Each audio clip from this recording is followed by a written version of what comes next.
Ethan Callahan had folded that letter so many times the creases had gone soft as cloth. He didn't need to read it anymore. He had every word memorized. Emily's handwriting, careful and even, the way she signed her name with a small loop on the Y. He'd stood at that gate since sunup, hat in hand, heart doing something embarrassing in his chest. And when the rider finally appeared at the end of the long road, he smiled. He had no idea he was smiling at a lie. If this story already has you hooked, hit that subscribe button and follow along until the very end, because what happens next will stay with you. And drop a comment telling me what city you're watching from. I want to see how far this story travels. The letter had arrived in February, tucked between a seed catalog and an overdue notice from the grain merchant in Billings. Ethan almost didn't open it. He'd been standing at the stove, still wearing his coat, still smelling like the horses, when he noticed the handwriting. Careful, deliberate, nothing like the hurried scrawl of a business letter. Dear Mr. Callahan, my name is Emily Whitaker. I am a schoolteacher from Springfield, Missouri. I understand you placed an advertisement in the Frontier Register seeking a wife of good character and steady temperament. I believe I may be that woman, if you would be willing to correspond further. He read it twice. Then he sat down. He hadn't sat down in the middle of the day in 3 years. That was February. By April, they were writing every 2 weeks. By June, every week. She told him about her students, a boy named Thomas who couldn't sit still, a girl named Lucy who drew horses in the margins of her arithmetic pages. He told her about the ranch, about the north pasture where the grass came in thicker than anywhere else, about the way the Yellowstone River sounded at dusk when everything went quiet. By July, they had agreed she would come in August. He didn't tell anyone he was nervous. He wasn't the kind of man who admitted to things like that. He just started fixing things around the property that hadn't bothered him before. A broken rung on the porch step, a window that stuck in its frame, a fence post leaning at an angle that had been leaning that same angle since the spring thaw. Deputy Ira Boone, who came around once a week to water his horse and steal Ethan's coffee, noticed. "You paintin' the barn door?" Ira said one morning, leaning against the fence post with both arms crossed. "It needed painting," Ethan said. "It's been needing painting for 4 years." "Well, now it's getting it," Ira grinned at the ground. "She must be something special, this Missouri school teacher." Ethan didn't answer. He just kept painting. The morning she was supposed to arrive, he was up before the sun. He told himself it was habit. He fed the horses, walked the fence line on the east side of the property, checked the water trough. Normal things.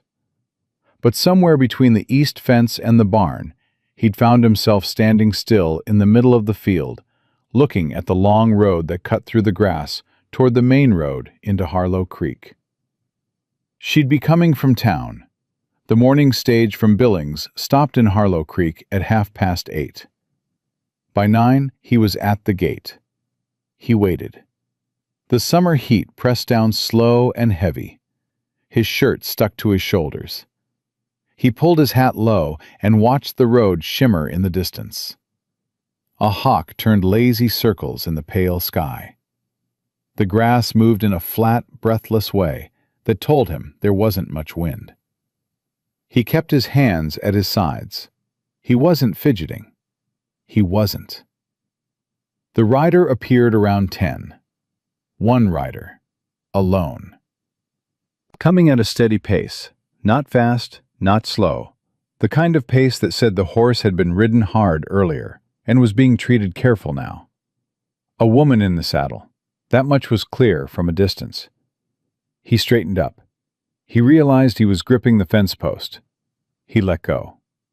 She came closer, and he studied her the way a man studies something he's been waiting for. Medium height in the saddle.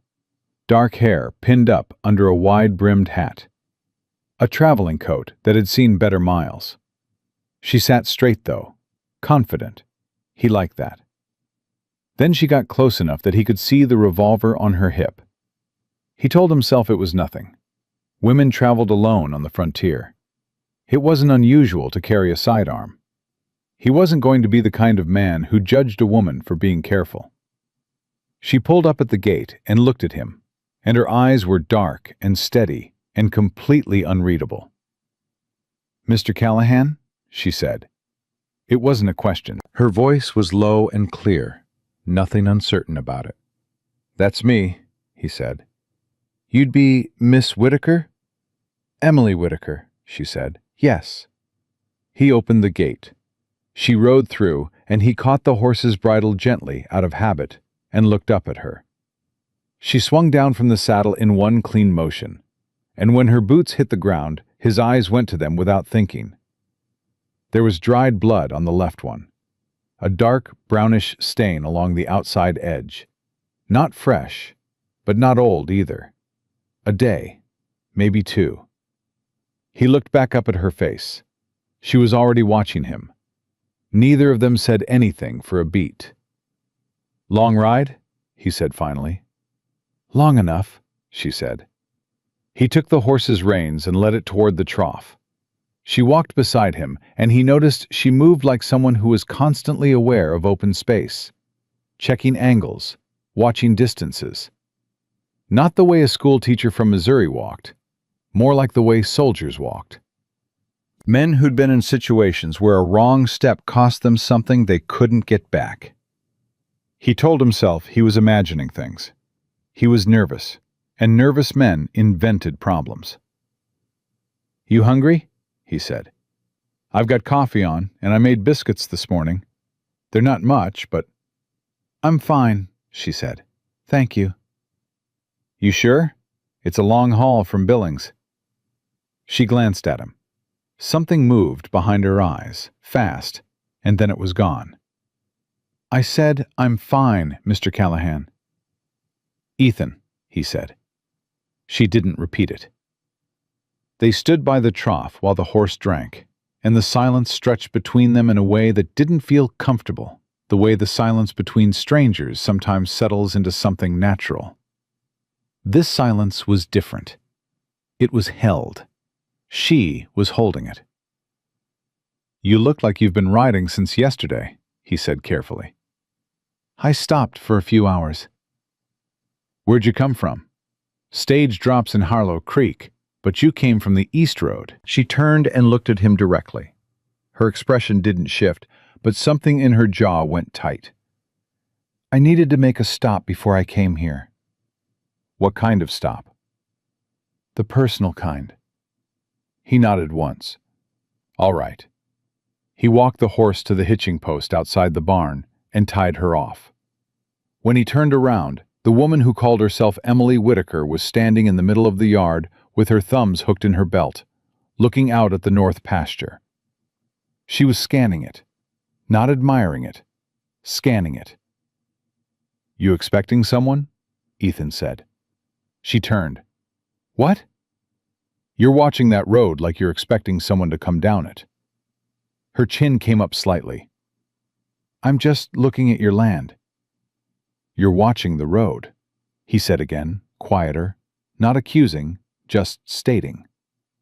She held his gaze for 2 seconds, 3. Then she said, "It's a habit. I apologize if it seems strange." "It seems careful," he said. "There's a difference." Something changed in her face then. Something small, almost invisible, like a door had cracked open a 1/4 inch. But she didn't say anything, and after a moment, he gestured toward the house. "Come inside. It's hotter than it ought to be for August." They sat at the table inside, and he poured coffee he didn't want for himself, and offered her a cup she accepted, but didn't drink. He watched her take stock of the room. Exits, windows, sight lines. She did it fast, the way a person does when they've been doing it so long, it's automatic. "You want to tell me what's wrong?" he said. "Nothing's wrong." She said it flat, like a plank dropped on a floor. "All right," he said. "Then you want to tell me why you haven't touched that coffee? And you've looked at that window 4 times since you sat down?" She looked at him then. Really looked at him. He had the feeling she was deciding something. "You're more observant than I expected," she said. "Ranching is observant work," he said. "Animals, weather, land. You stop paying attention, something dies." A pause. She set both hands flat on the table. Her fingers were long, the nails cut short. The right hand had a callus along the inside of the index finger that Ethan recognized without meaning to. Trigger callus. The kind that came from years of regular shooting practice, not occasional self-defense. He looked up. She was watching his eyes track down to her hand and back up. "I owe you the truth," she said quietly. "I'd appreciate it." She was quiet for a moment that felt very long. "My name isn't Emily Whitaker." The words sat between them like stones dropped in still water. Ethan didn't move. He kept his hands around his coffee cup and his expression even. "All right," he said. His voice came out calm, which surprised him, because something in his chest had just gone cold and tight. "Emily Whitaker is real," the woman said. She was real. She was a school teacher from Springfield. She answered your advertisement. She was going to come here. "Was," Ethan said. "Was." Her voice didn't waver. "She was murdered 3 days ago, on the road between Springfield and Billings." The word landed like a fist. Ethan put his coffee cup down slowly. He needed something to do with his hands. He looked at the table, then back up at her. "Who are you?" "My name is Clara Mercer. Some people call me Raven." She said it without apology or drama, just like a fact she was tired of carrying. "I'm the one who found Emily after it happened, and I'm the one those writers were looking for when they killed her. They killed her instead of you.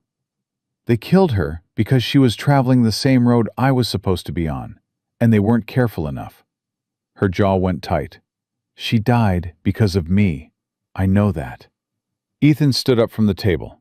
He didn't know he was going to until he was already doing it. He walked to the window and stood with his back to her, looking out at the yard, at the road, at the empty, shimmering distance. Emily Whitaker, who liked a boy named Thomas who couldn't sit still, and a girl named Lucy who drew horses, who signed her name with a small loop on the Y.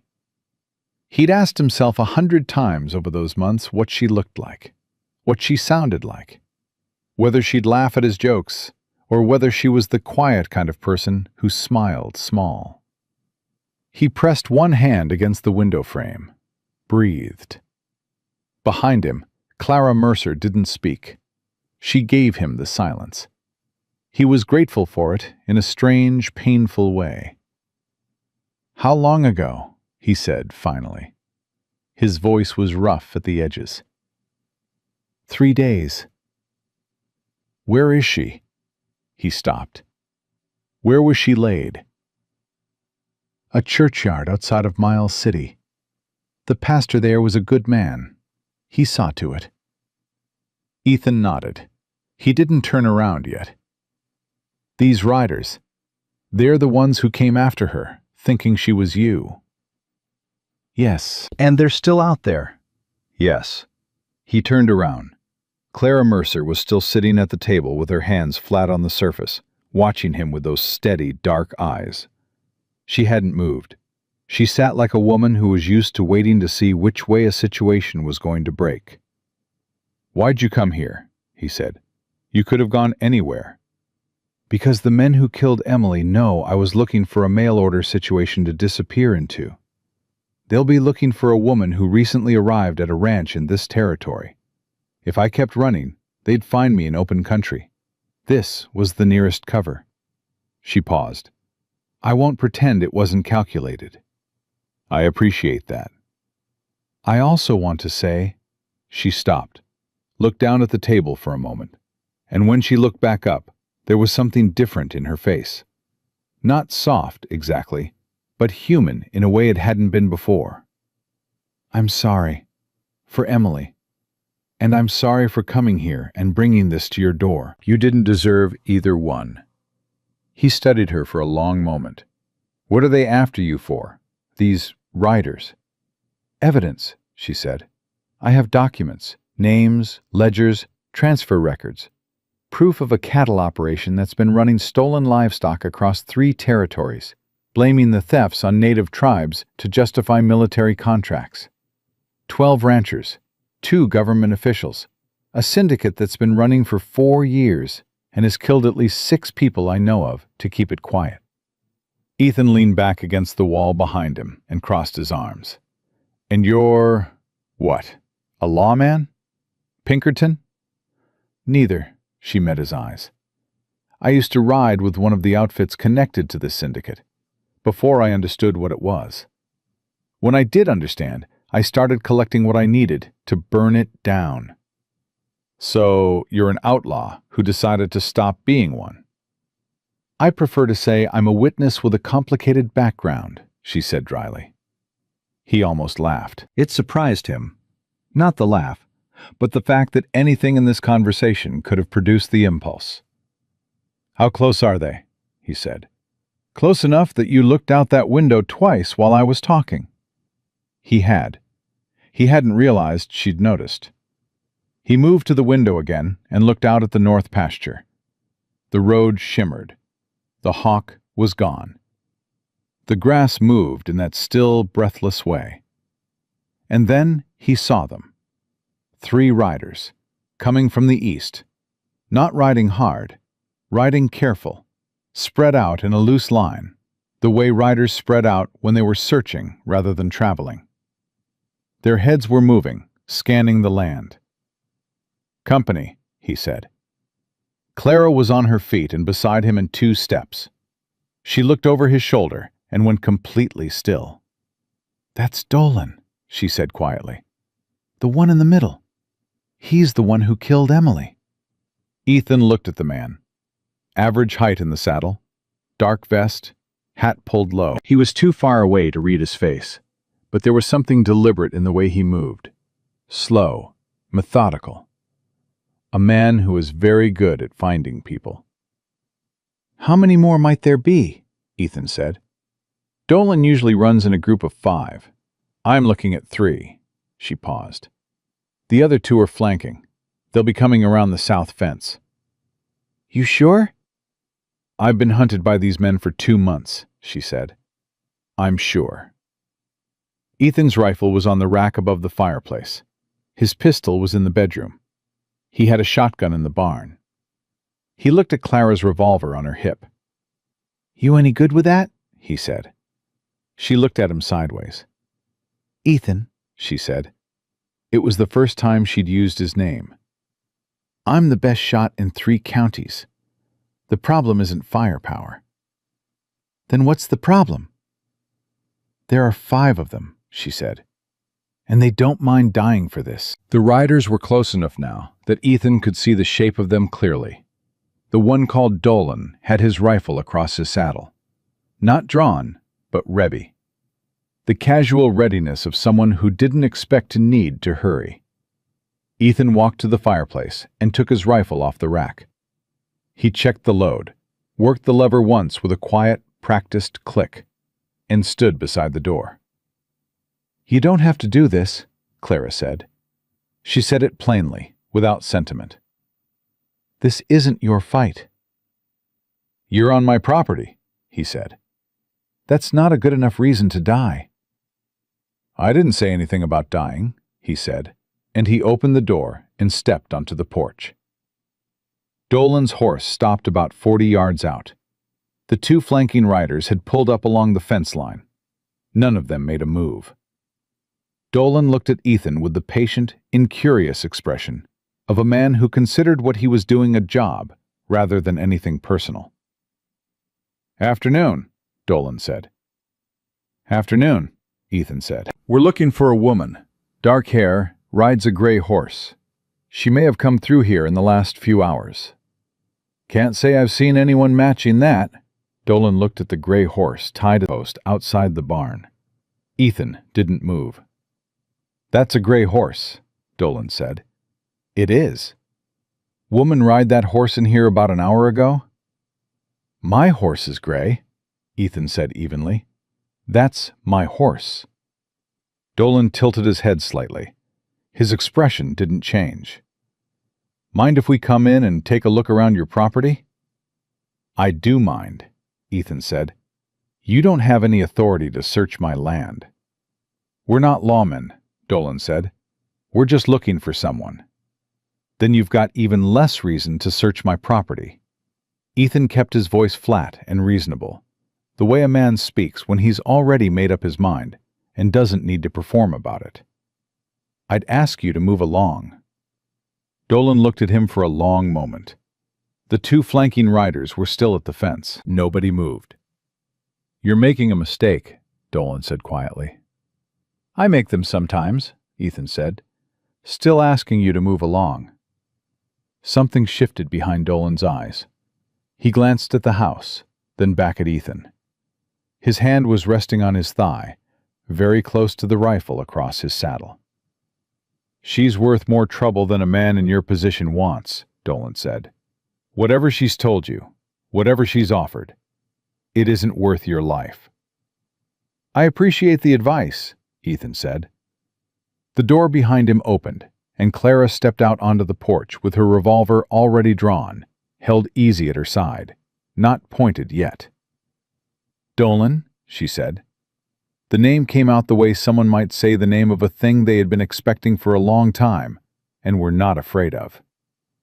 Dolan's expression changed, just slightly, something between recognition and cold satisfaction.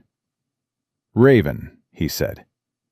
"You killed Emily Whitaker," she said. "An innocent woman. A school teacher who never hurt anyone. You killed her because you were lazy and didn't bother to check whether you had the right woman before you pulled the trigger. She was on your road," he said. "That made her a liability." "It made her a person," Clara said. Her voice didn't shake, not even close. "And I want you to know that every piece of paper I have with your name on it, and your boss's name, and the names of every man in this operation, those papers are already in the hands of someone who knows exactly what to do with them if I don't come back. So you can ride back to Victor Granger and tell him this. I'm not running anymore. And if anyone else gets hurt because of this, I will make sure every name in those ledgers is standing trial before snow falls." Silence. The grass moved. The horse at the hitching post shifted its weight. Dolan looked at Clara, then at Ethan, then back at Clara. He smiled, thin and humorless. "You think a piece of paper is going to stop what's already in motion?" "I think a federal warrant stops most things," she said. "And I think you'd rather not find out if I'm bluffing." Dolan turned his horse without a word. He didn't hurry. He rode back toward the east road at the same careful pace he'd arrived, and the two flanking riders fell in behind him. Ethan watched them until they were small in the distance. Clara stood beside him, her revolver still in her hand. She didn't relax. Her eyes tracked the riders until they disappeared around the bend in the road. "They'll come back tonight," she said. "I know," Ethan said. "You should send me away. I'll take the north trail and draw them off your land and—" "Where would you go?" he said. She was quiet. "Nearest federal marshal is in Billings," he said. "That's a 2-day ride, alone in open country, with 3 men on your tail who already killed someone to find you." He looked at her. "That's not a good plan." "It's my problem," she said. "It stopped being only your problem," he said, "the minute Emily Whitaker died on your road." He said it without cruelty, just factual. Her name got used to bring you to my gate. That puts it on my land, whether either of us wanted it. Clara looked at him. There was something in her face he hadn't seen there before. Not softness exactly, and not gratitude, which she probably would have found insulting. Something more like a person who had been operating alone for a very long time and had just encountered something unexpected and was not yet sure what to do with it. "You don't know me," she said. "No," he agreed. "I've done things that would make you think differently about standing on this porch beside me." "Maybe," he said. "You can tell me about them later." He turned and went back inside. After a moment, he heard her follow. Inside, he set his rifle against the wall and looked at the window. The road was empty. The light had shifted toward afternoon, and the heat was still pressing hard against the glass. "I need you to tell me everything," he said. "Victor Granger, the syndicate, the documents, everything. If we're going to be ready when they come back, I need to understand what we're in the middle of." Clara sat down at the table again. She reached into the inside of her coat and drew out a folded leather packet, worn soft at the edges from being carried close. She set it on the table between them. "Everything's in here," she said. "Names, dates, transaction records, testimony from 3 witnesses, 2 of whom are already dead." She looked at him. "This is what Emily Whitaker died for. I need you to understand that. It wasn't nothing. It's not a small thing." Ethan sat down across from her and looked at the leather packet. He thought about Emily Whitaker. Careful handwriting, a small loop on the Y. A boy named Thomas. A girl named Lucy who drew horses. He put his hand on the packet. Not opening it yet, just acknowledging it. "Start from the beginning," he said. "Tell me everything." Clara Mercer looked at him across the worn kitchen table in the afternoon heat of a Montana summer. And for the first time in 2 months, she did. Clara didn't start with Victor Granger. She started with a man named Pete Holloway, and the way she said his name, quiet, almost careful, told Ethan that whatever came next had cost her something she hadn't gotten back.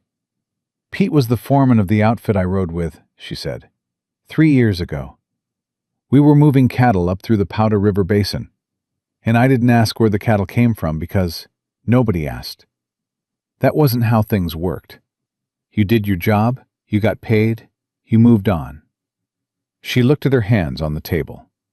"Then one night, Pete came back to camp missing 2 fingers and wouldn't say how. A week later, he was dead. They said it was a fall from his horse." She paused. "Pete Holloway had been riding horses since he was 6 years old. He didn't fall." Ethan said nothing. He let her find the thread. "That's when I started paying attention," she said, "to the brands on the cattle, to the routes we were taking, to the names in the conversations I wasn't supposed to be hearing." She tapped the leather packet on the table. "It took me 14 months to put this together. Every time I got close enough to somebody who knew something, I wrote it down. Dates, numbers, names."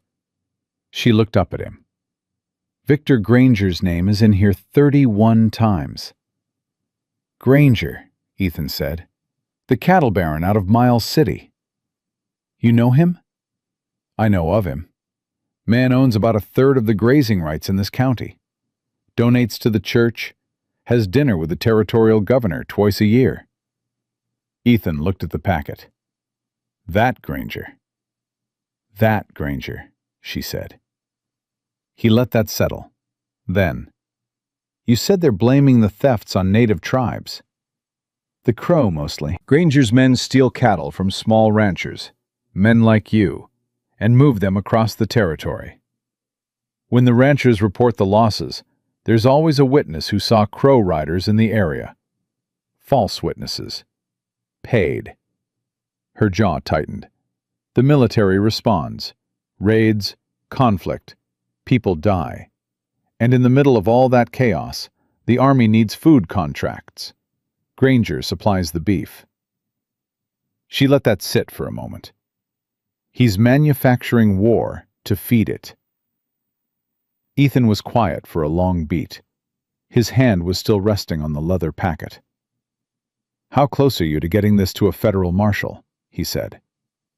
"I was 3 days from Billings when they found me. She said it flat. I'd been careful. Didn't take the same road. Changed my name twice. Changed horses once. I don't know how they tracked me. I still don't know.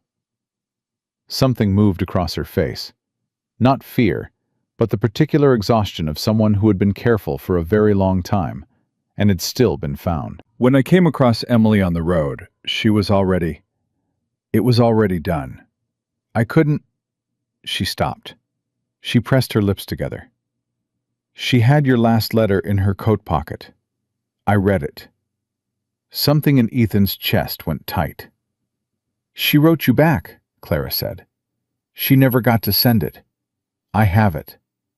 She reached into her coat again and pulled out a single folded sheet, thinner than the packet, softer, handled with obvious care, and set it on the table beside the leather documents.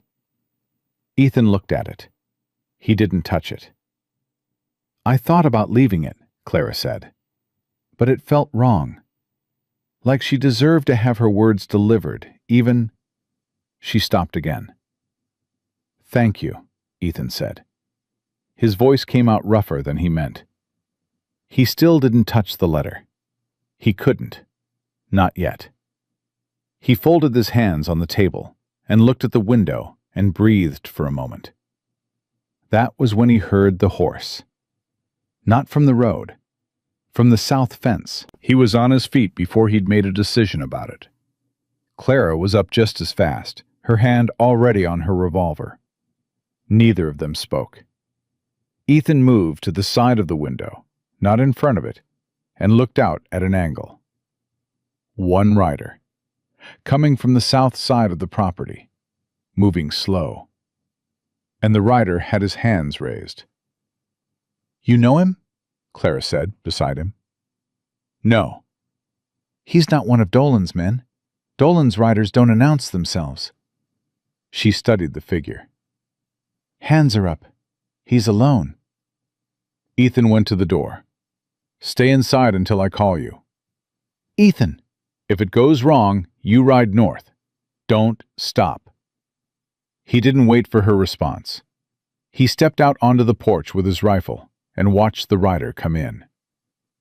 The man was older, somewhere in his 50s, weathered and wide through the shoulders. He wore a badge on his coat. When he got close enough, Ethan could read it. Deputy U.S. Marshal, District of Montana. Samuel Holt, the man called out. Federal Marshal. I'm not here to cause trouble. I'm looking for a woman named Clara Mercer, also known as Raven. I have reason to believe she came through this property. Ethan kept the rifle level. You got paper on her? Protective detail, Holt said. Not a warrant. He reached slowly into his coat and pulled out a folded document. I've been tracking her movements for 6 weeks. I'm the one she was supposed to bring those documents to. Behind Ethan, the door opened. Holt, Clara said. The marshal looked at her over Ethan's shoulder. Something in his face went loose with relief for just a second before it locked back into professional neutral. Miss Mercer, you're alive. I am, she said. Emily Whitaker isn't.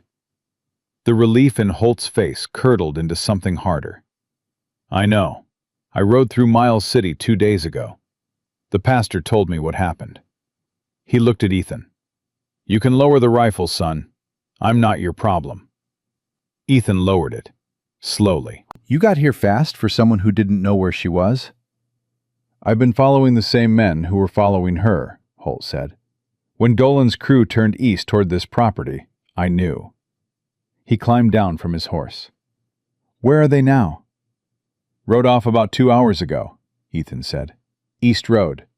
3 men, Dolan and 2 others. 5, Holt said. There are 5 total. The other 2 went around. They're scouting your perimeter right now. Clara came forward off the porch. You're certain? I watched them split up about 4 miles out. Holt tied his horse at the post beside Clara's gray. Dolan's playing patient. He'll wait until dark and come in from 2 directions. He's done it before. He looked at Clara. I need those documents. I have them, she said. I need to get them out of this territory tonight. Then you need to get me to Billings, she said. I've got 2 more men coming in from the north. They were a day behind me. If they're on schedule, they'll be at your north fence by nightfall. He looked at Ethan. In the meantime, we have a problem. Dolan, Ethan said. Dolan knows this property now. He knows where she is. Even if we get Miss Mercer out, he'll come back to burn the evidence trail and eliminate witnesses. He looked at Ethan directly. That includes you. The word landed without drama. Ethan heard it the way a man hears a thing he already suspected. Wonderful, he said dryly. Clara turned to look at him. Her expression was stripped of its usual control. Not afraid, but something close to it. Something that looked like it cost her to feel. I told you, she said quietly. I told you this wasn't your fight. You also told me you were the best shot in 3 counties, he said. I'm starting to think that's going to matter more than whose fight it is. Holt looked between them with the expression of a man who understood the situation perfectly and had no time for it. We need to move. Miss Mercer, I need you inside going over those documents with me. If there are copies, or if there's anything that needs to go separately from the main packet, I need to know now. He looked at Ethan. Mr. Callahan, do you know this property well enough to know where someone coming in from the south would have to cross? I've worked this land for 7 years, Ethan said. Then I need you to think like someone trying to come in quiet and tell me where the soft spots are. They went inside. For the next hour, the kitchen table held the weight of things that would have seemed impossible to Ethan 12 hours ago. A federal marshal. A leather packet full of documents naming powerful men in crimes that touched 3 territories. A dead woman's unsent letter folded beside a coffee cup. And a woman named Clara Mercer, who had been outrunning her own past for longer than Ethan had been waiting for a future. Holt went through the documents with the focused efficiency of a man who had been building this case for months. He turned pages without reacting, except once, when he came to a particular page and went very still and said, "This is Alderman Crawford's signature." Not a question. "Yes," Clara said. "Crawford's the territorial governor's financial liaison," Holt said slowly. "I know what he is," she said. Holt sat back in his chair. He looked at the ceiling for a moment. "This is bigger than my office can handle alone." "I know that too," she said. "That's why I needed to get it to Billings. You have a direct telegraph line to Washington." "If this gets to Washington, it won't just be Granger on trial," Holt said. "This will go up 6 levels." "Good," Clara said. Ethan watched her face when she said it. There was nothing vengeful in it, just resolved. The way a person looks when they've been carrying something very heavy for a very long time and have finally decided where to put it down. Holt looked at Ethan. "Mr. Callahan, I want to ask you something directly." "Go ahead." "You've got no stake in this beyond the fact that this woman came to your gate today. Whatever happens tonight, you don't owe her anything, and you don't owe the law anything. If you want to ride to town and stay at the boarding house until this is over, I won't hold it against you." Ethan thought about that for exactly 3 seconds. "This is my land," he said. "I don't leave my land." Holt nodded once, like that was the answer he'd expected, and it settled something. "Then here's what we're going to do," he said. They were still planning when Clara went quiet mid-sentence. Ethan saw it, the way she stopped talking and turned her head slightly, listening. Holt saw it too. Both men went still. "Back fence," she said softly. Ethan heard it then. The faint, too careful sound of a horse being walked slow. Not at the road, behind the barn. Holt's hand went to his holster. "They came early," he said, barely above a breath. "Dolan doesn't wait when he thinks he has an angle," Clara said. Ethan was already moving toward his rifle on the wall. "How many?" "One, from that sound," she said. "But one doesn't come alone." Holt stood. "I'll take the back of the barn." Callahan sighed. "Miss Mercer, I need you to—" "I'm not staying inside," she said. "Clara, I'm not staying inside, Marshal." Her voice was flat stone. "These men are here because of me, and I'm the best shot in this yard. Tell me where you want me." Holt looked at her for 2 seconds. "West side of the barn, high angle. If it goes loud, you cover the road and don't let anyone reach those horses." She was already moving. Ethan went out the east side of the house and came around the corner of the barn in the long shadow of the late afternoon. And what he found wasn't the scout he'd expected.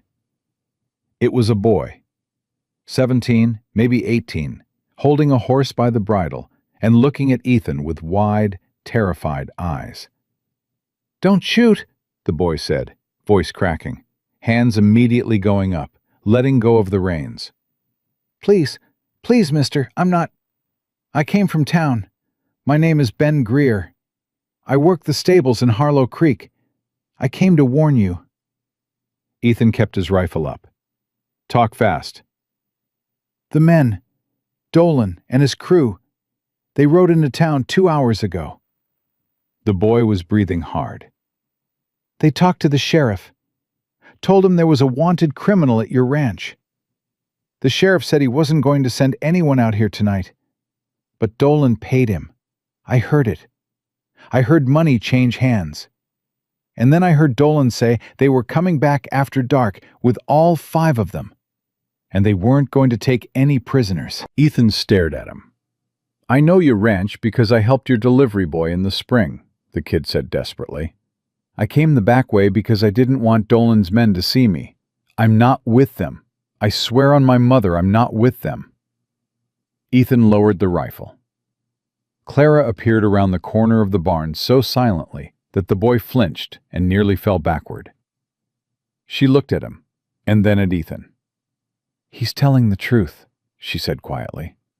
"I can see it." "The sheriff's bought," Ethan said to her. She didn't look surprised. "Granger owns most of this county. I told you." She looked at the boy. "Did you hear what time they're planning to come?" "After dark," he said. "That's all I heard. After dark."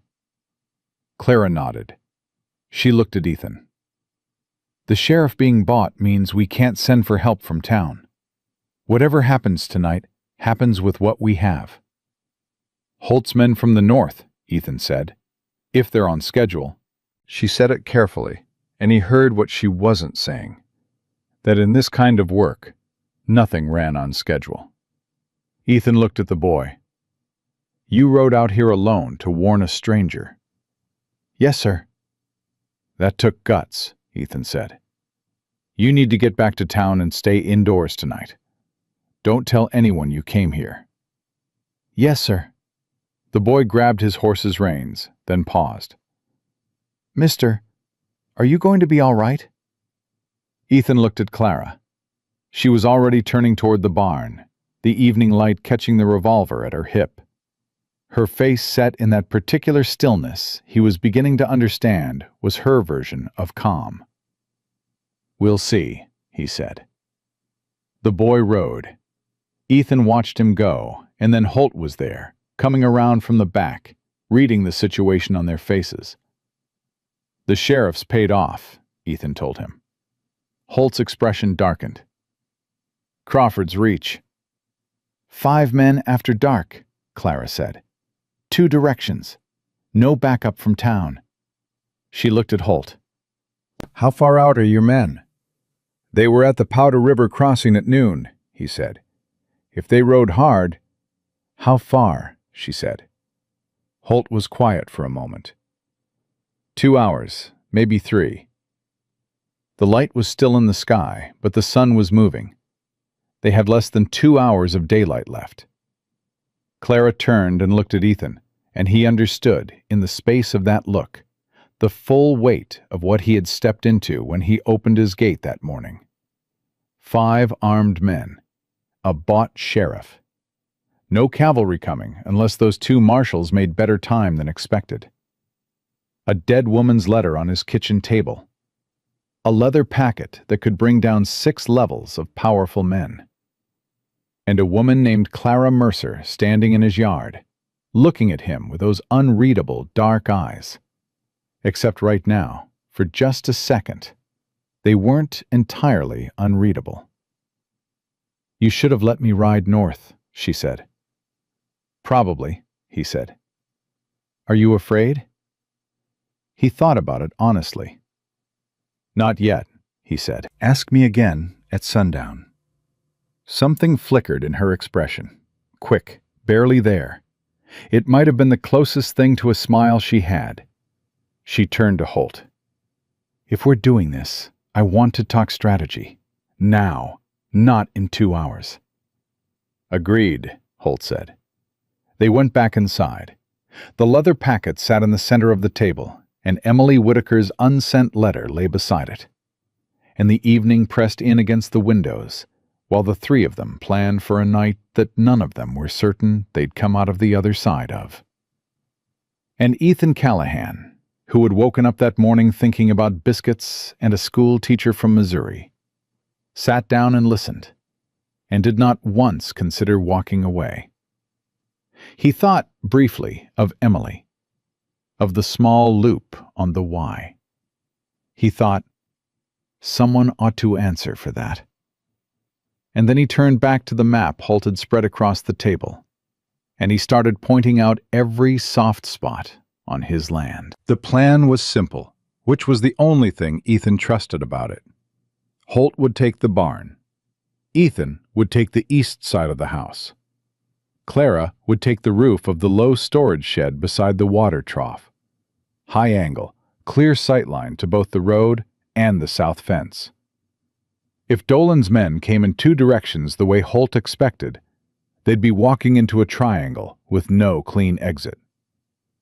"What if they come in 3 directions?" Ethan said. "Then we improvise," Holt said. "That's not a plan, that's a prayer." "Most good plans are both," Holt said, and he picked up his rifle and went to the barn. Clara climbed to the shed roof while the last of the daylight was still holding. Ethan watched her go up the side like someone who had done worse things in darker circumstances and thought nothing of it.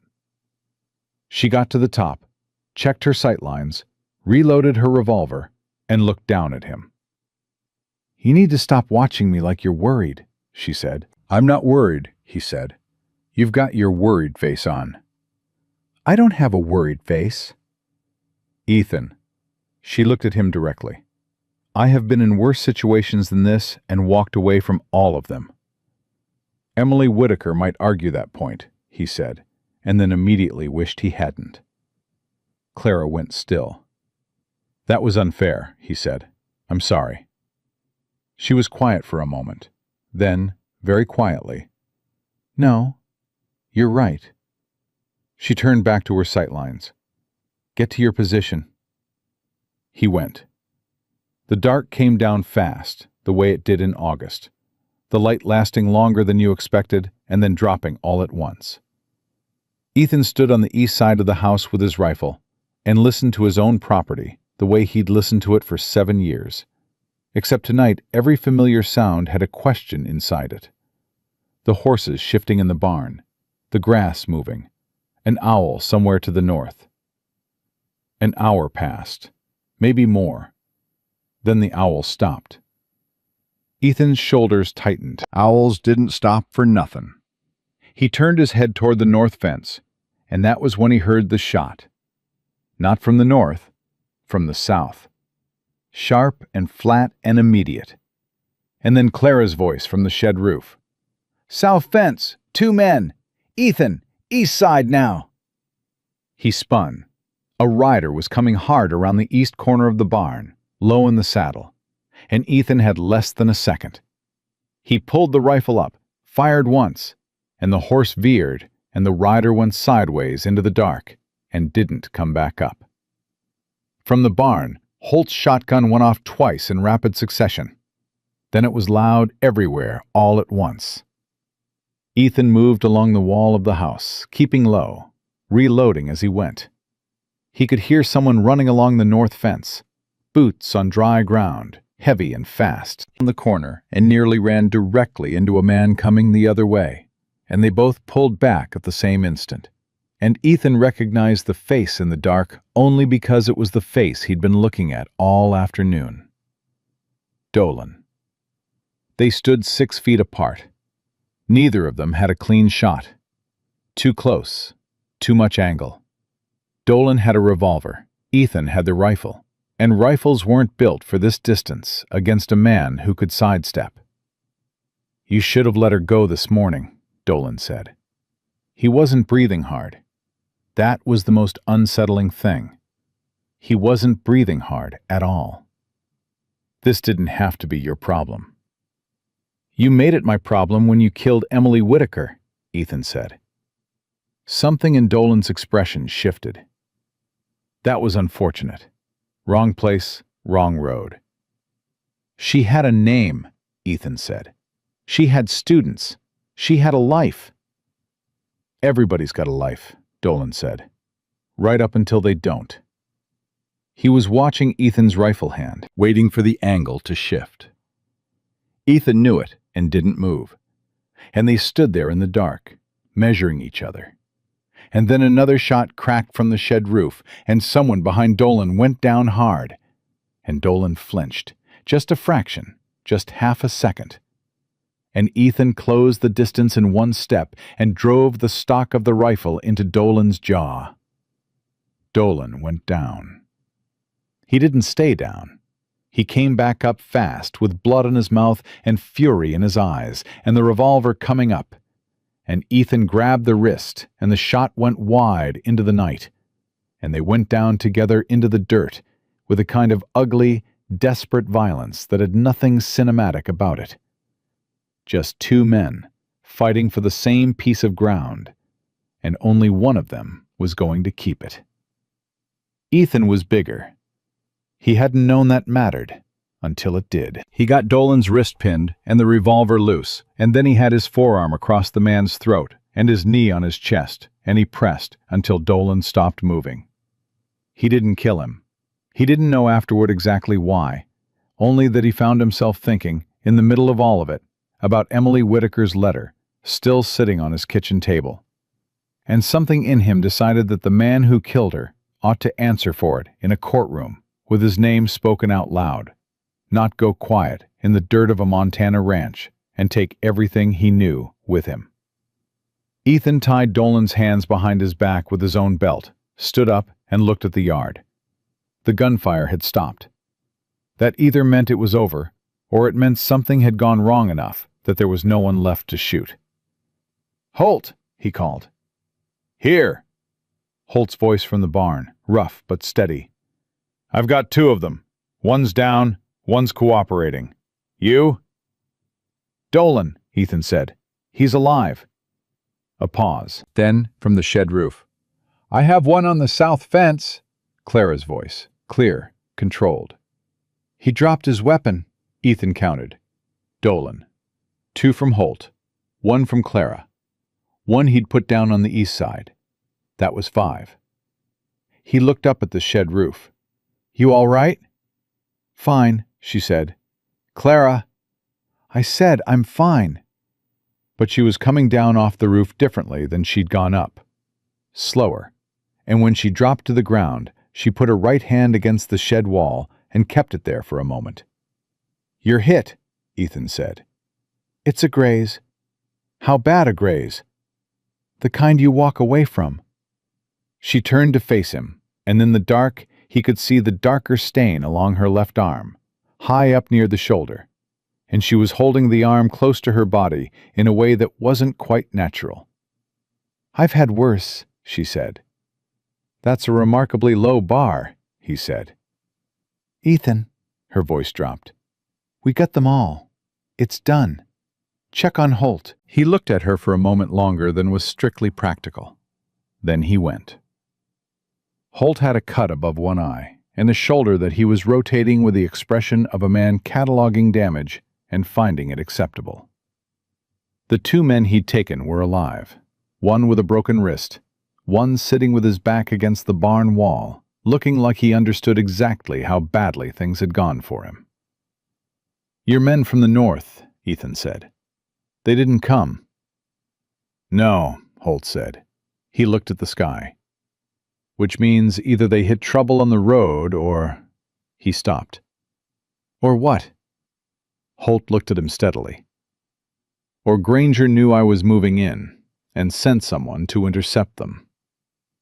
The word intercept sat in the air between them with all its implications. "Are they dead?" Ethan said. "I don't know." Holt said it plainly, without flinching from it. "I don't know." Clara had come up behind Ethan without him hearing her. "Granger wouldn't kill federal marshals," she said. "That crosses a line even he wouldn't cross. He'd detain them, delay them." She paused.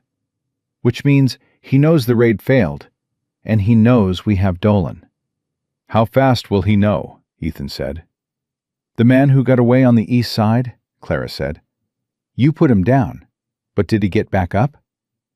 Ethan thought about it. The rider had gone sideways off the horse.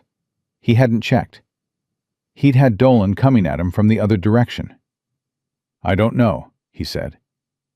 All three of them looked at the east fence line. "If he rode back to Granger tonight," Holt said slowly, "we have until morning before Granger makes his next move." "And his next move," Clara said, "won't be 5 riders." The way she said it was quiet and precise, and landed like a stone in still water. Ethan looked at her. "How many men does Granger have?" "On his payroll? 40-some. On his ranch right now?" She shook her head. "I don't know, but enough." Holt rubbed the back of his neck. The cut above his eye was dripping, and he was ignoring it with the practiced indifference of a man who had been ignoring his own injuries for 30 years. "We can't stay here," he said. "This property is known. We need to move those documents, and we need to move tonight." "Your horse and mine both rode hard," Clara said. "Ethan's horses are fresher." Both of them looked at Ethan. He went to the barn and saddled 2 horses without being asked. When he came back out, Clara had Dolan up on his feet and was looking at the man with an expression that was flat and focused and entirely without heat. Dolan's face had swollen along the jaw where Ethan had hit him. He was looking back at Clara with something that might have been calculation. The look of a man already trying to find the angle, even in a situation that had no angles left. "You think this finishes it," Dolan said to her. His voice came out thick around the swelling. "Granger's got connections you haven't touched yet. You get those documents to Washington, and half of them get buried." "Half," Clara said. "That's a start. You think this ends with justice." He said the word like it was a little contemptible. "It ends with you in a box. Granger doesn't lose." "Granger hasn't met a federal judge with this much evidence in front of him," she said. "He's about to." She turned away from Dolan and looked at Holt. "I need you to promise me something." "Depends what it is," Holt said. "Crawford, the governor's liaison. His name is in that packet 37 times. I need you to promise me his name is the first one called when this goes to trial. Not the last. First." Her voice didn't waver. "The men at the bottom of an operation like this are easy to sacrifice. The men at the top are the ones who make it possible. Crawford made it possible." Holt looked at her steadily. "I'll do what I can." "I didn't ask what you can do. I asked you to promise." A pause. "All right," Holt said. "Crawford first. I promise." She nodded once. Settled.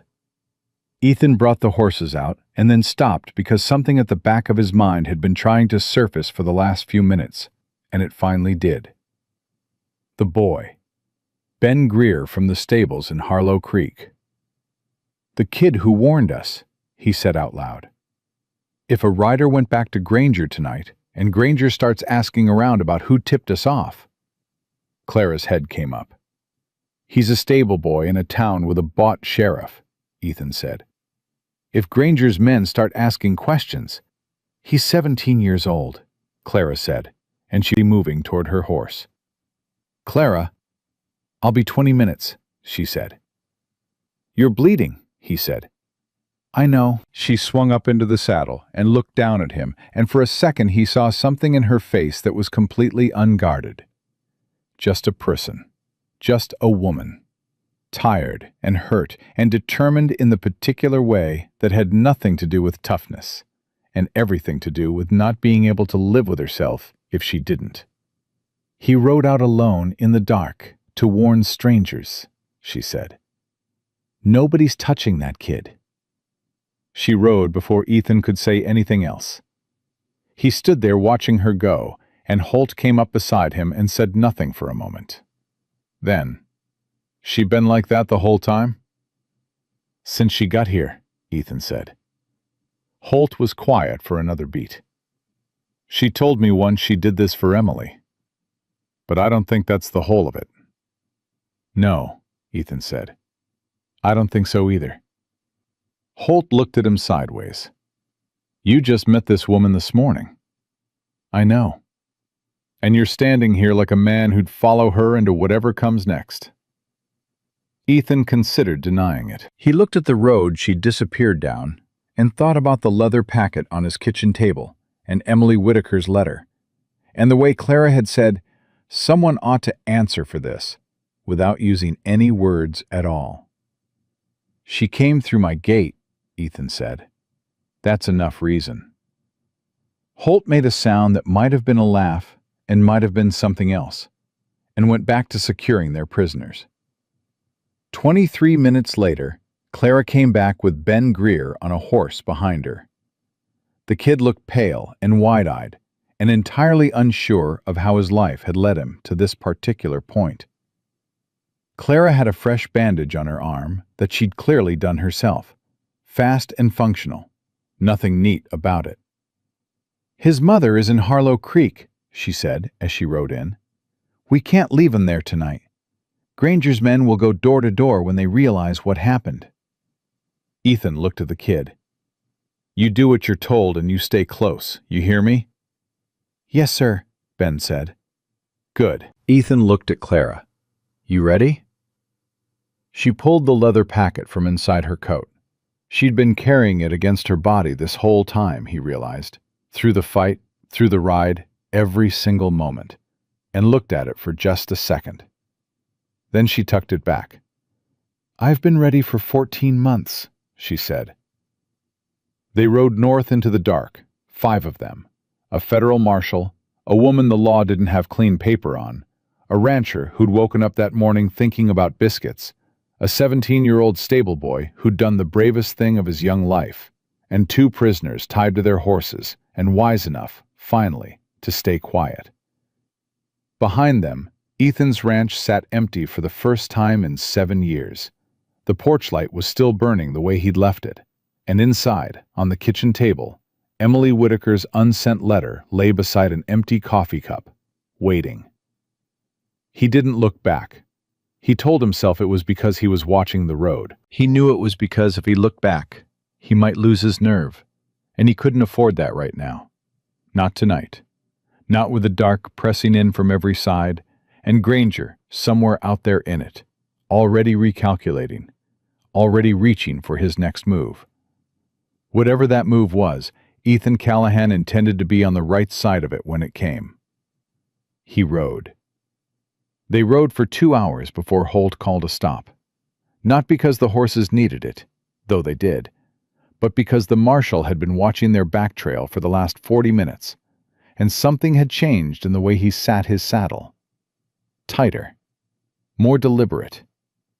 When he finally raised his fist, everyone pulled up without a word, and the silence that followed was the particular kind that had weight in it.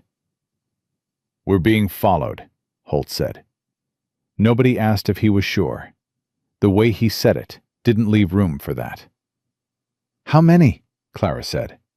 1, maybe 2, hanging back far enough that they don't want to be seen, close enough that they don't want to lose us. He turned in his saddle and looked at the dark behind them. They picked us up about 3 miles back. Ethan thought about the man on the east fence, the rider he'd put down but hadn't confirmed. He got up, he said. Seems like, Holt said. So Granger knows we're moving, Clara said. It wasn't a question.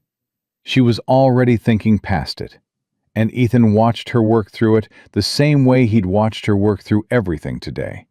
Fast, lateral, no wasted motion. He's not following us to stop us. He's following us to see where we're going.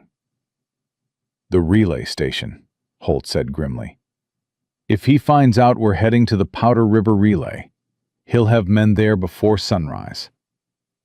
Then we don't go to the relay station, she said. Clara, that's the only... There's a trapper's cabin, Ethan said. Both of them looked at him. North Fork of the Stillwater, about 4 miles east of here. Old man named Seth Harker used it until 2 winters ago. It's been empty since. Nobody knows it's there except people who've hunted that ridge, and I've hunted that ridge every fall for 6 years. He looked at Holt. You could get a message out from there without using any road that a bought sheriff would know to watch. Holt studied him. You sure it's empty? I was up there in May, checking the elk sign. It's empty. And if we go there, Clara said slowly, working it through, whoever's following us follows us off the main road into unfamiliar territory in the dark. She paused. That's an advantage. Only if we know the ground better than they do, Holt said. Do you know that ridge? Clara asked Ethan directly. Well enough to walk it blind, he said. That was enough. They turned east. The man following them turned east too, and Holt confirmed it in a low voice after another mile.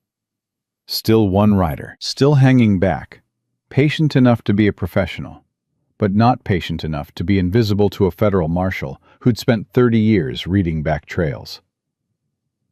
Ben Greer had been silent for most of the ride, which Ethan appreciated. The kid was smart enough to understand that silence was the right contribution right now. He rode close behind Ethan with his eyes forward and his mouth shut, and only once, when a branch cracked loud to the west, did he make a sound.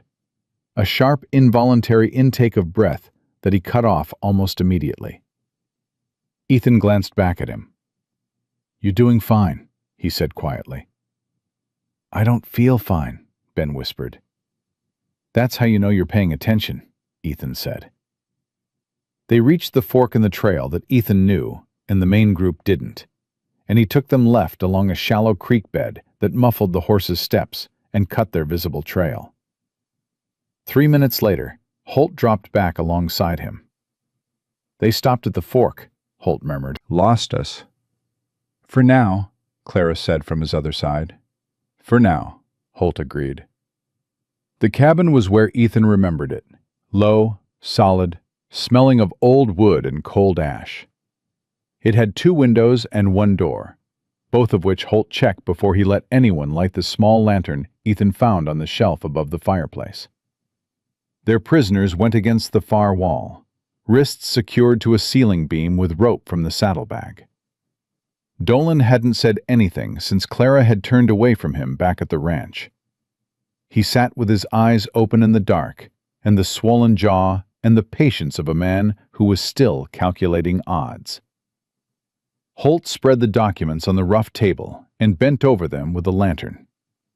Clara stood at the window with her right hand resting on the revolver and her left arm held close, and Ethan brought her a strip of cloth from his saddlebag and held it out without saying anything. She looked at it, then at him. "You're still bleeding through that bandage," he said. She took the cloth.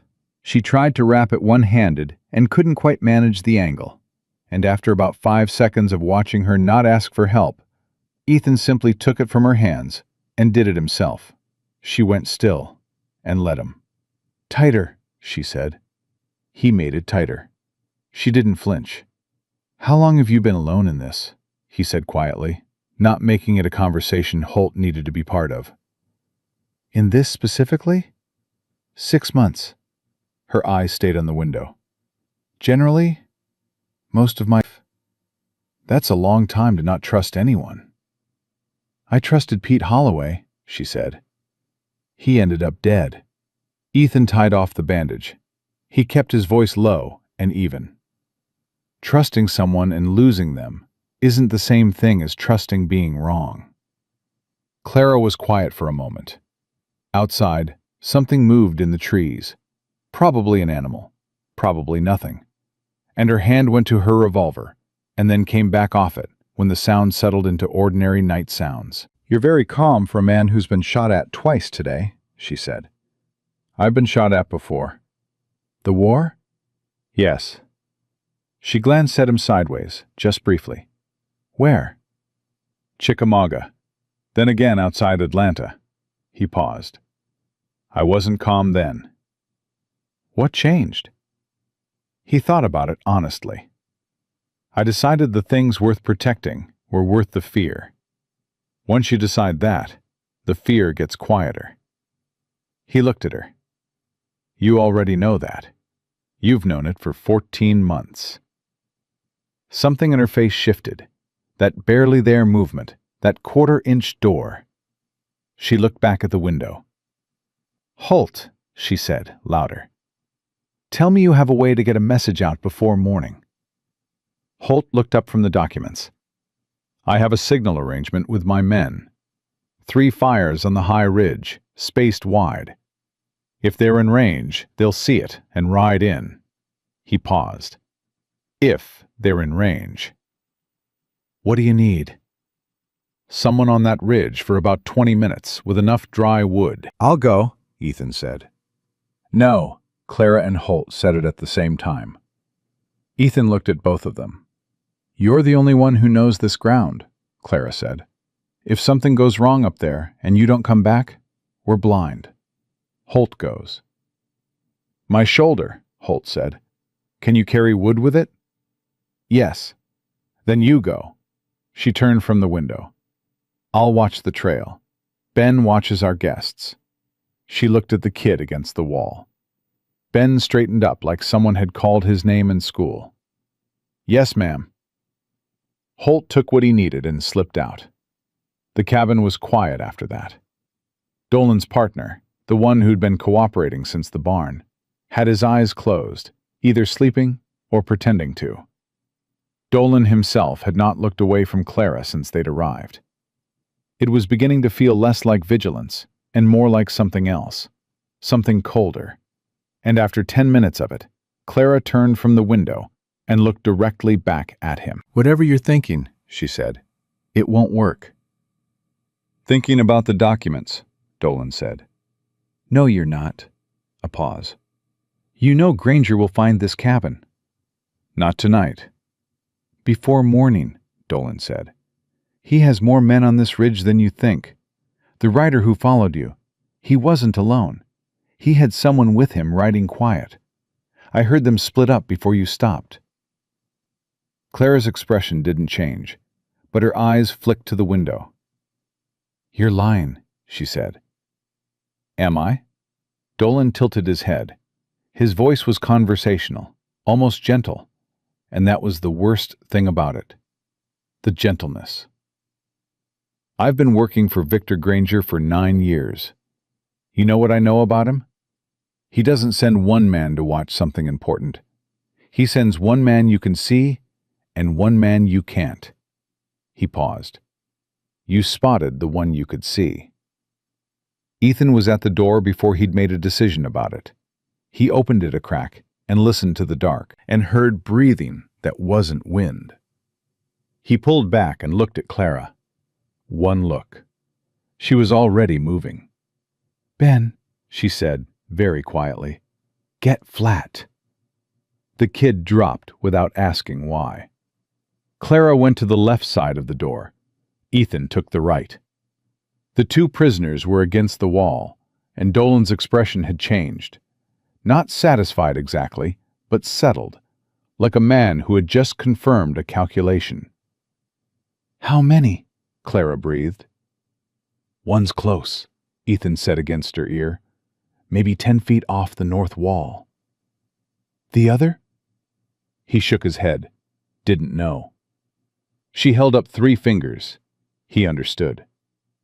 3, 2, 1. Ethan pulled the door open and stepped out hard and fast, and the man outside the north wall was not ready for it. He'd been positioned to watch the window, not the door, and Ethan had him by the collar before he could turn completely, and they went down together in the dirt. And this one was younger than Dolan and less practiced, and Ethan had him face down and still in about 8 seconds. Clara came out beside him and stood with her revolver up, covering the tree line to the north. 30 seconds of nothing. 40. She lowered it fractionally. 1, she said. Dolan said 2, Ethan said. Dolan wanted us to rush outside. She was breathing controlled, even. There's only 1. If there were 2, the second one would have moved when we came out. From the ground under Ethan's knee, the young man said something muffled and pained. Ethan pulled him up by the collar and looked at his face. Young, maybe 20, frightened. You work for Granger? Ethan said. Yes, sir. How many more are out here? Just me. The kid swallowed hard. I was supposed to signal when I found you. I hadn't signaled yet. Ethan looked at Clara. She was reading the boy's face with those steady dark eyes, and after a moment, she gave a small nod. He's telling the truth. Where's your signal? Ethan said. Pocket, left side. Ethan reached in and found a small tin whistle. He looked at it, then at the boy. How many blasts to tell Granger you found nothing and you're coming back? The boy stared at him. Son, Ethan said quietly, you are 20 years old and you are scared, and none of what Victor Granger is paying you is worth what happens to you if this goes all the way. Now, how many blasts? A long pause. 2, the boy said. Ethan put the whistle to his lips and blew twice into the dark. 2 short, clean notes. They waited. From somewhere distant, far enough to confirm the boy had been telling the truth about being alone, a single answering whistle came back. Clara let out a long, controlled breath. They brought the second scout inside, and Holt returned 20 minutes later with ash on his hands and quiet satisfaction on his face. Fires are up, he said. If my men are within 12 miles, they'll ride. He looked at the second scout and then at Ethan. You had trouble. Nothing we couldn't manage, Ethan said. Holt sat down heavily. The shoulder was bothering him more than he was letting on. Ethan could see it in the set of his jaw. He poured water from the canteen and handed it to the marshal without comment, and Holt took it with a nod that had something real in it. For a while the cabin was quiet in the way that exhausted people go quiet. Not peaceful, but used up. Ben had fallen half asleep against the wall, with his chin on his chest and his eyes not quite closed. The prisoners were still. Clara stood at the window. Ethan found himself thinking about his ranch, the porch light burning, the north pasture where the grass came in thicker than anywhere else, Emily Whitaker's letter on the table. Can I ask you something? He said to Clara. She didn't turn from the window. You can ask. The letter she wrote, the one you brought. He kept his voice low. You said she wrote back to my last letter. What did it say?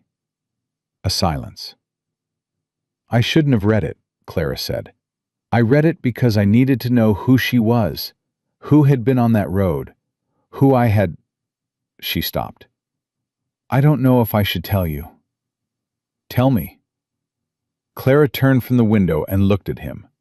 Whatever she saw in his face must have settled something, because she took a breath. She said she was nervous, Clara said quietly.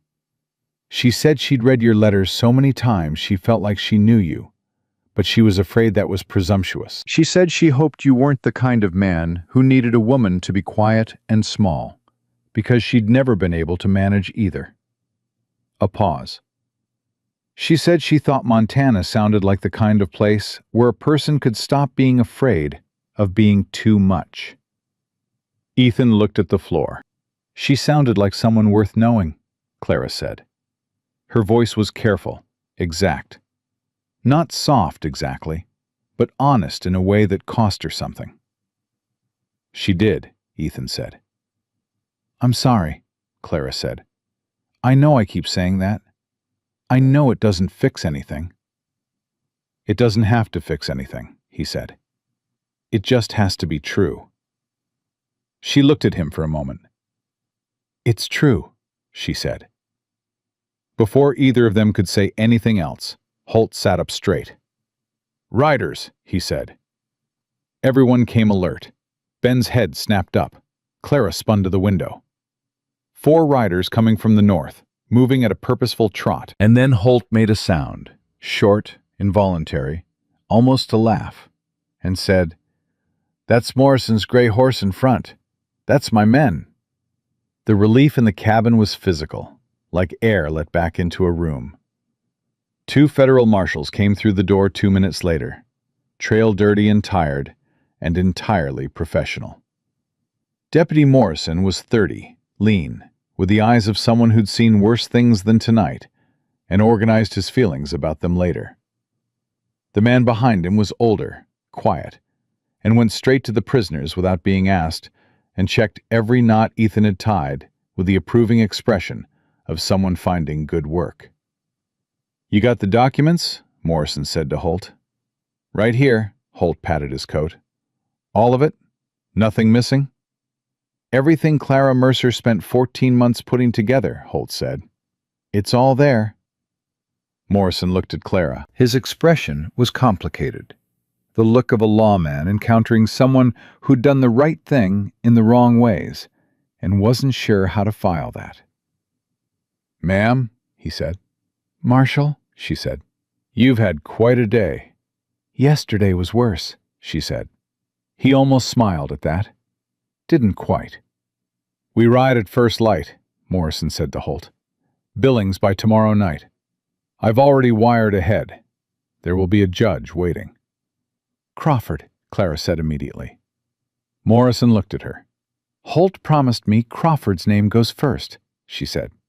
That's not negotiable. Morrison looked at Holt. Holt gave him a look back that clearly communicated something had been promised, and he intended to keep it. Morrison turned back to Clara. Crawford first, he said. You have my word. Clara nodded.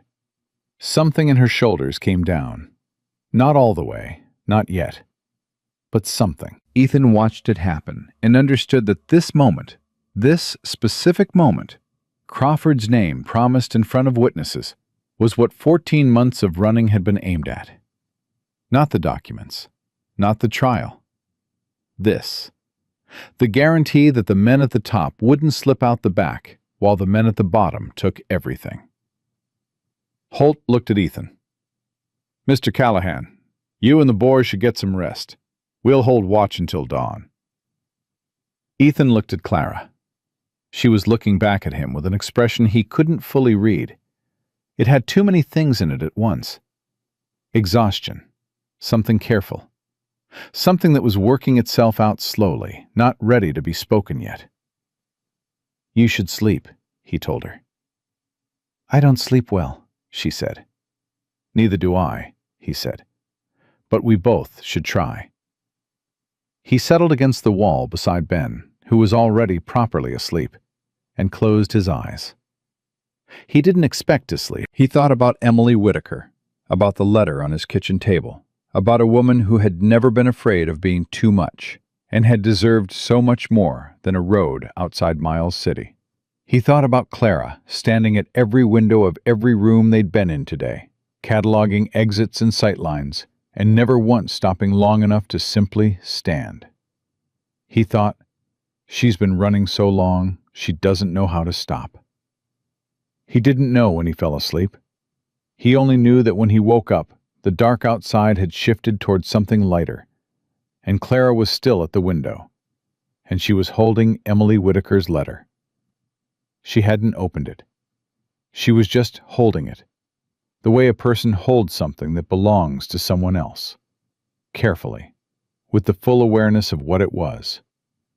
She didn't know he was watching. For a moment, with no one's eyes on her, she looked like exactly what she was, a woman who had been carrying an impossible weight for a very long time, and was finally, maybe, within sight of being able to put it down. Ethan didn't say anything. He let her have the moment, but he filed it away. That look, the way she stood in the dark with a dead woman's letter in her hands, and the first gray light of morning beginning at the edges of everything. He filed it away and held it, the way a man holds something he intends to come back to. Dawn was 20 minutes out. Billings was a day's ride. And Victor Granger was still out there, somewhere in the dark between here and Justice, with 40 men on his payroll and everything to lose. They rode out at first light with Dolan and the other prisoners tied to their saddles, and Morrison setting the pace. Steady, not rushed, the kind of pace that 8 miles without burning horses. Holt rode point. Clara rode beside Ethan without discussion, like it had been decided somewhere neither of them had spoken out loud. Ben Greer rode in the middle of the group, with the expression of a boy who had aged about 4 years in one night, and was still working out how he felt about it. For the first hour, nobody said much. The morning came in quiet and gold, and the land opened up the way Montana land does, wide and indifferent and beautiful in a way that didn't care whether you appreciated it or not. Ethan watched the ridge lines out of habit and said nothing. Clara spoke first.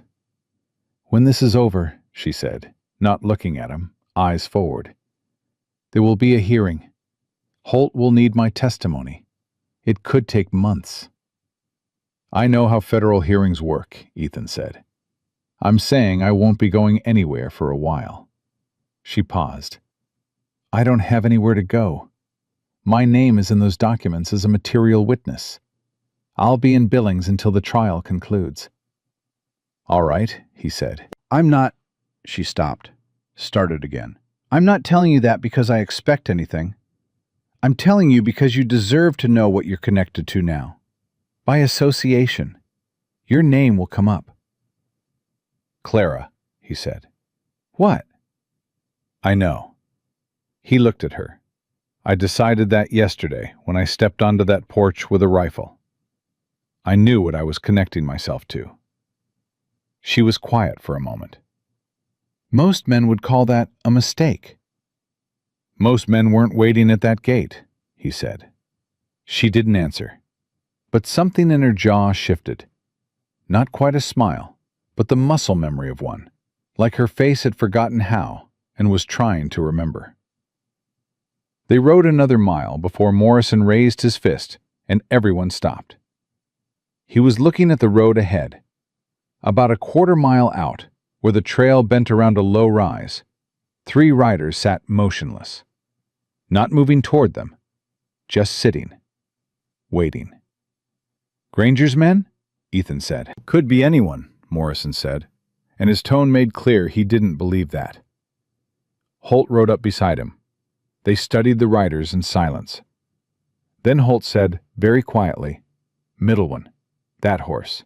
You see the brand?" Morrison looked. "Double G." "Granger's personal stock," Holt said. "He only lets his top men ride those." Clara had come up on Ethan's left. Her voice was careful and flat. "The one on the right," she said. "That's not one of his hired men." "How can you tell from here?" Morrison said. "The way he sits," she said. "Straight, relaxed, like he owns the road." A pause. "That's Victor Granger."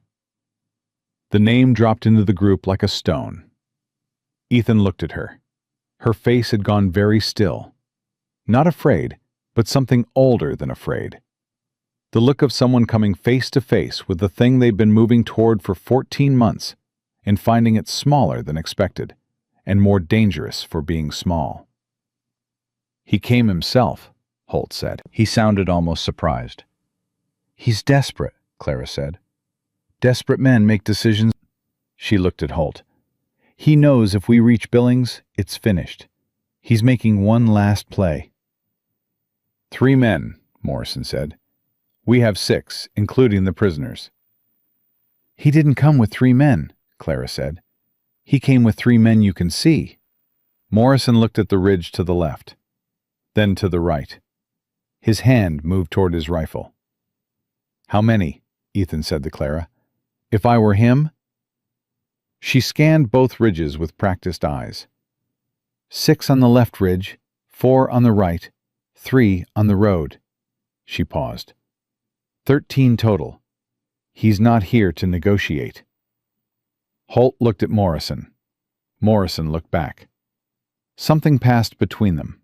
Experienced men running the same calculation and arriving at the same uncomfortable answer. We can't outrun them, Morrison said. No, Holt agreed. And we can't outgun 13 men on high ground with prisoners tied to half our horses. No, Holt said again. Ethan had been looking at the terrain while they talked. Not the ridges, the road behind them. And the creek bed they'd crossed about 10 minutes back. And the stand of cottonwoods to the northeast that ran along the creek all the way to... Holt, he said. That creek bed we crossed, where does it come out? Holt looked at him. North of the main road into Billings, Ethan said. About 2 miles past that rise. I hunted this country. If you follow the creek northeast, it comes out on federal land. Granger's men can't touch you on federal land without it being a direct act against the government. Morrison turned. You're sure of that route? I've walked it with a rifle and a pack mule in October dark, Ethan said. I'm sure. That still leaves Granger on the road between us and the creek, Clara said. Yes, Ethan said. It does. He looked at the 3 riders on the road, at the man sitting straight and relaxed in the middle like he owned everything in every direction. And then Ethan Callahan did something that surprised everyone, including himself. He handed his rifle to Morrison, straightened his hat, and nudged his horse forward. Ethan, Clara's voice was sharp. What are you doing? Buying you 10 minutes, he said. That's not a... Clara. He looked back at her. Just once. Steady and direct. Get them to that creek bed. Don't wait. I am not leaving you on this road, she said. Her voice had something in it he hadn't heard before. Something that cracked at the edge, just barely. You're not leaving me, he said. You're finishing what Emily Whitaker died for. He held her eyes. Go. He turned before she could answer and rode toward Victor Granger. Behind him, he heard Morrison say something low to Holt. Heard the group begin to move. Not back the way they'd come, but angling northeast, off the road.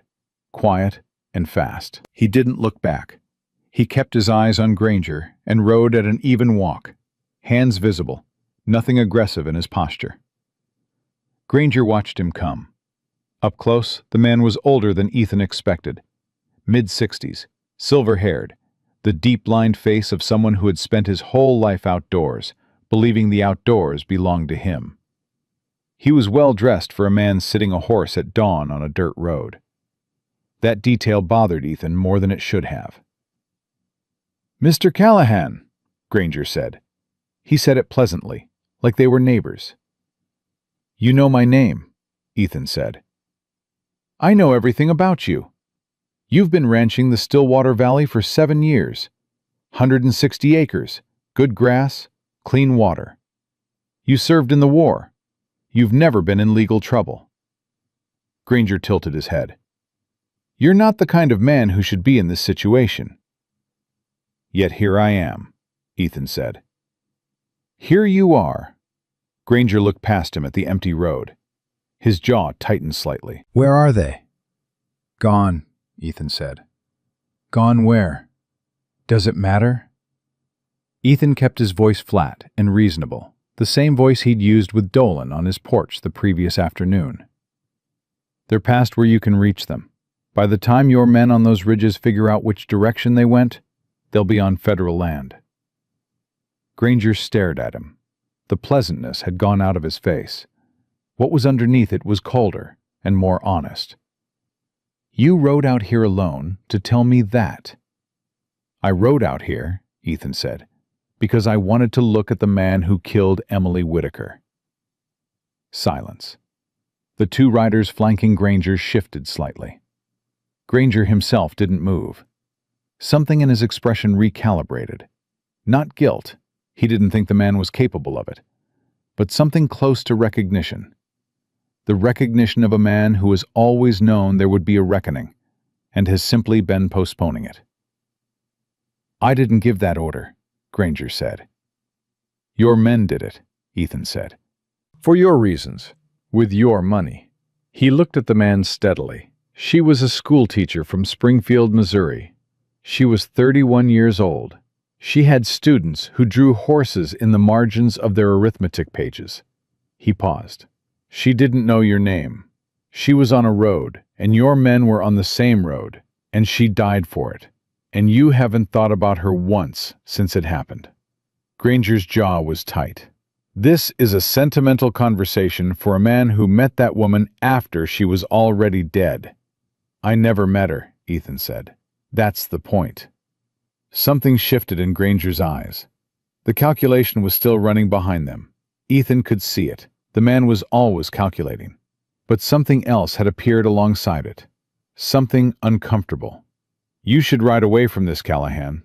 Whatever those documents say, powerful men have survived worse." "Maybe," Ethan said, "but not this time." Granger looked at him for a long moment. Then he looked at the road behind Ethan, at the ridges where his men were positioned, at the empty morning in every direction. "Arrest him," he said to the man on his left.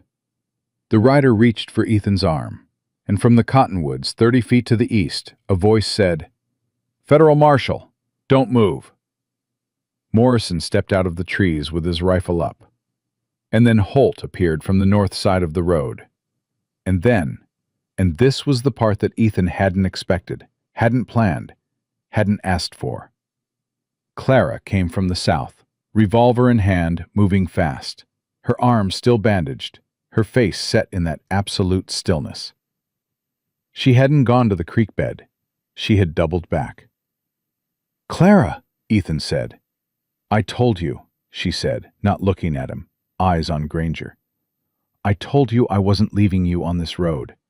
Granger looked at the 3 weapons pointed at him, and at his 2 flanking riders who had both gone very still with the instincts of men who had survived this long by reading situations correctly.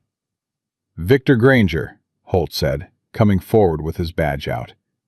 "You are under arrest by authority of the United States Federal Marshal's Office on charges of cattle theft, conspiracy, procurement of fraudulent military contracts, and the deaths of 6 individuals whose names are in the documents currently on their way to Billings." He paused. "Get down from that horse." Granger didn't move for a long moment. He looked at Clara. "You burned 14 months of your life for this," he said, not angry, almost wondering. "You had nothing when you started. You were nobody. I could have buried you a dozen times." "You tried," she said. "Was it worth it?" She looked at him across the distance between them. The woman who had been running for 14 months and the man she had been running toward. And her voice came out quiet and certain and completely final. "Emily Whitaker," she said. "Pete Holloway. James Cutter. Ruth and Nathan Alcott. Deputy Frank Moore." She named them one by one. 6 names. Yes, it was worth it. Granger got down from his horse. The men on the ridges, seeing their employer taken, came down one by one with the slow, inevitable logic of men who were paid for loyalty and had just watched loyalty run out of road. Morrison handled the arrest with the efficient calm of a man who had been waiting for this moment long enough that he wasn't going to waste any of it on drama. He had Granger's hands bound and his horse secured and was already talking logistics with Holt in the clipped professional shorthand of men who had a long day of correct procedure ahead of them. Ethan stood in the road and looked at Clara. She looked back at him. "You didn't go to the creek bed," he said. "No," she said. "I told you to go." "You did," she agreed. "You could have been killed." "So could you," she said. "And you weren't asking for my permission when you rode up to 13 armed men alone." He looked at her. She looked back at him with those dark, steady eyes, and the bandaged arm, and the revolver now holstered, and something in her face that was not quite the same as it had been yesterday morning. Something that had come open, slightly, the way a window comes open after a long winter, when someone finally decides the cold is over. He didn't say anything for a moment. Then, "You could have died for me." "I know," she said. "We met yesterday." "I know that, too." She held his gaze. "Does it matter?" He thought about that. About the letter on his kitchen table. About Emily Whitaker, who had hoped Montana was a place where a person could stop being afraid of being too much. About a woman named Clara Mercer, who had been running so long she didn't know what stopping looked like. "No," he said. "I don't reckon it does."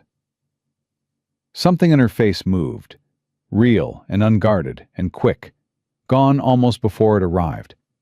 But he saw it. They rode to Billings.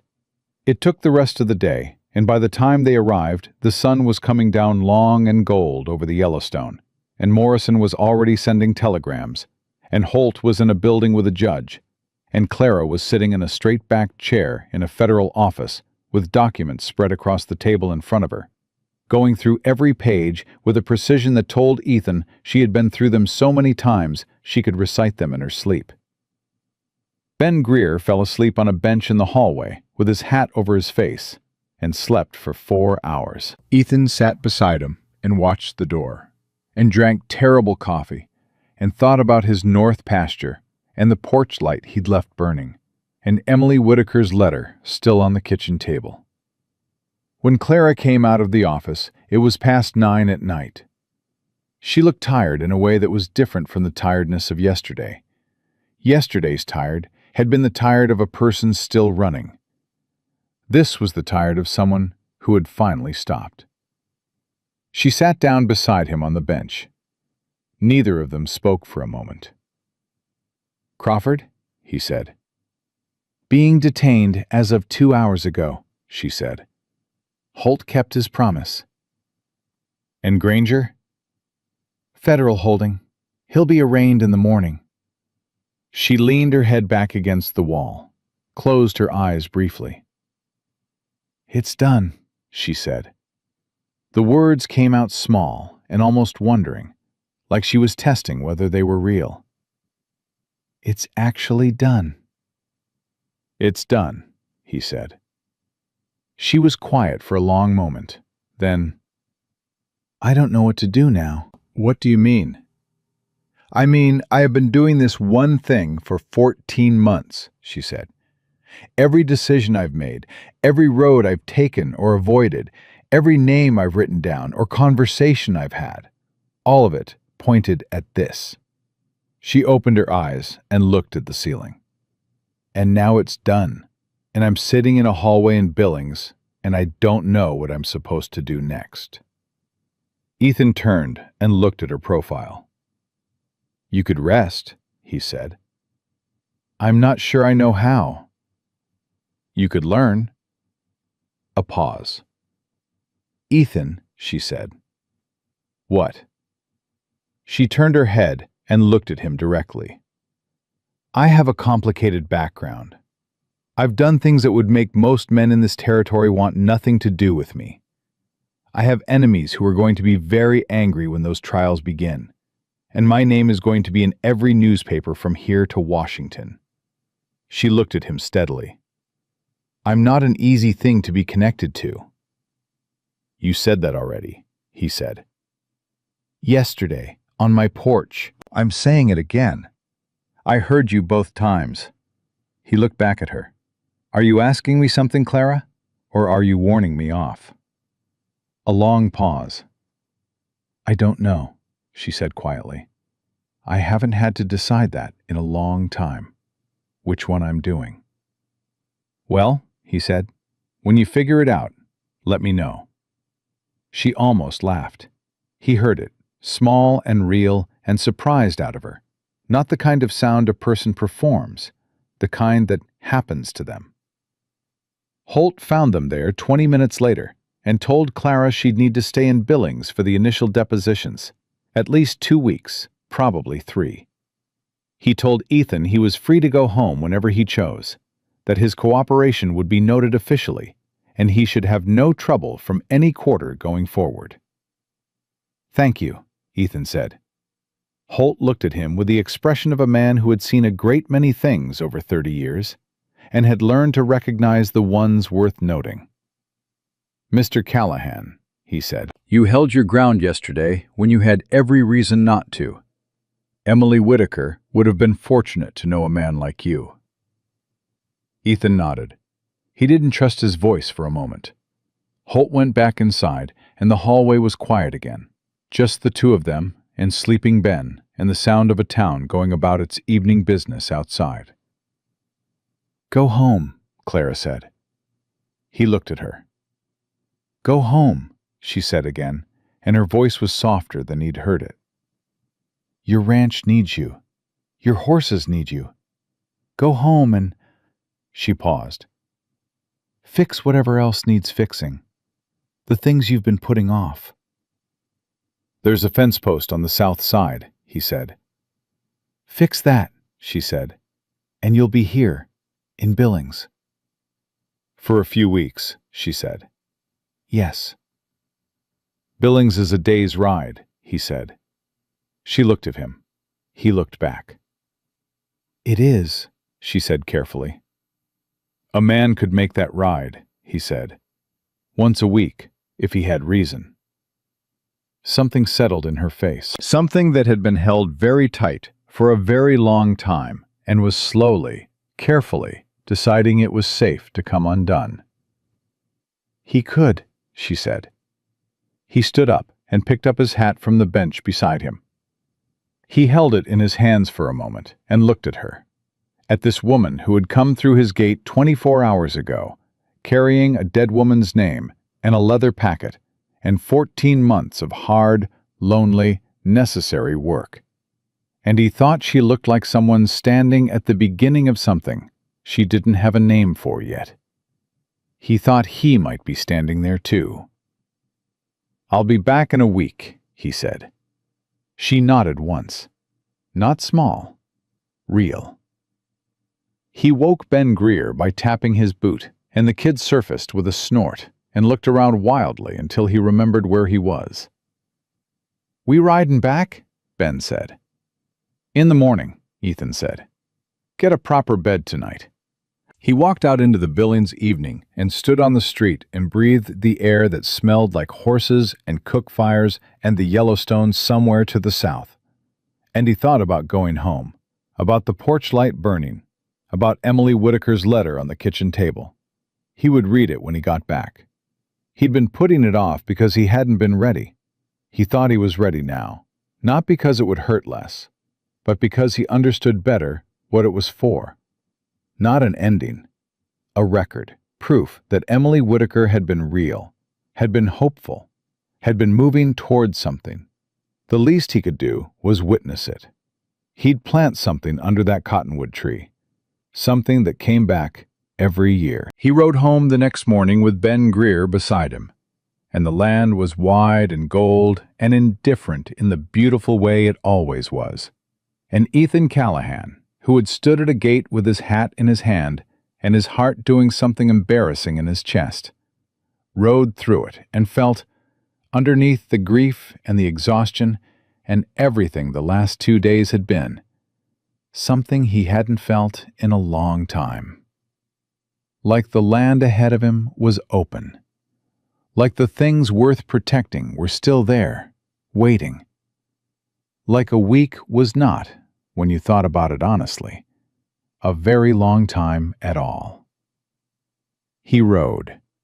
And back in Billings, in a straight-backed chair in a federal building with documents spread in front of her, and 3 weeks of testimony ahead, Clara Mercer, who had not slept well in 14 months, who had been running so long she'd forgotten what stopping felt like, put her hand flat on the leather packet that had cost her everything, and closed her eyes and breathed.